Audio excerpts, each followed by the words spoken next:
everyone, this is Pinky Kada and I am pursuing my Masters in Public Health at JD Monica University, and today I am here with the topic of asthma. As we all know, today is the first Tuesday of month May.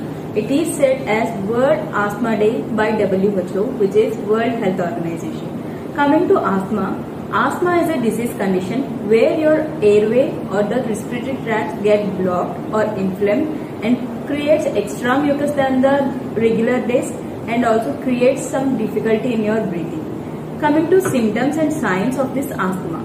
Symptoms are more likely like it is sometimes often, like we will be seeing the symptoms very regularly, and sometimes the patient will stay idiopathic, which means without symptoms. And coming to the symptoms, there are 4 major symptoms in asthma, which we can see in a regular base, which is shortness of breath, which means the person is unable to get the enough oxygen from the environment, and also the saturation levels will be decreased. According to the normal human, the saturation level will be like till 95 to 90. It is okay if you are having your saturation till 80. But if your saturation level is becoming low, like if it is like below 80 and to 60, you are having this shortness of breath, which means your lungs not getting the enough amount of the oxygen intake when you are inhaling and exhaling the air. And coming to the second symptom, it is chest tightness. Chest tightness is a symptom where the patient feel like someone is disclosing their chest and holding it tight. And also this leads to the pain in the chest, which means the sensation of the pain will be seen here and then when you are having this symptom. And coming to the third symptom, it is wheezing. It is mainly seen in the children, like the infants who are unable to breathe and having the pneumococcal and bronchial asthma.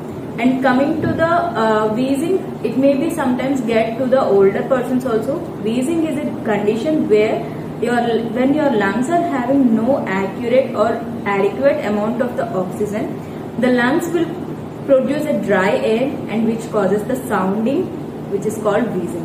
Coming to the fourth symptom, it is nocturnal asthma, which means the patient will unable to sleep, the sleep get disturbed, and also you will be getting the chest tightness and the coughing, sneezing, and sometimes leads to the vomiting and nausea also. So this will be like worst because it is unexpected.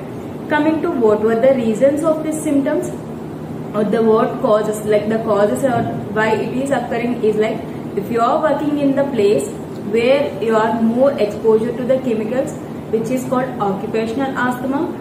The chemical which creates a bad impact on your lungs can create this asthma. And coming to the second one, it is exercise induced asthma, which means if you are workaholic or doing more exercise daily, you may feel the shortness of breath and chest tightness and wheezing sometimes, and also causes some sleep disturbances also. So this is also one kind of cause which is you can see in asthma patients. And coming to the allergy induced asthma, in which the patient, if he is more exposure to the pollens, spores or fibers and cockroach dust and all, it will be more prone to him to get this asthma. And now when to seek the doctor? It is like if you are having these signs and symptoms once and then in an year or for 6 months, it is okay. You can consult your physician, like to get a regular checkup and to know what was the cause for these symptoms. And if your case is like worse, if you are having the emergency case, which means if you are doing a very little kind of work, but still if you are feeling more chest tightness or shortness of breath, then immediately you need to seek the doctor. It is an emergency. If you are feeling these symptoms once or twice in a week or daily, it is better to seek your doctor just right then. And coming to the prescription, if the doctor prescribes you some medication, it may be like inhalation or nebulization or injectables or through medicine like drugs, you have to be careful. You shouldn't skip the course, or you shouldn't add the double the dose, which can cause many side effects you later. And you shouldn't like misuse the drugs by injectables to the inhalations. Coming to the review of the treatment. To know your current status, whether it gets worse or it is improved, you have to seek the doctor even twice a month and get regularly checkup. So you have to maintain some hygiene, be sanitized, drink more, and also breathe good. Then you may, if you are feeling these kind of symptoms or signs in your locality, just suggest them to seek a doctor and consult a physician. And have a good life. Thank you.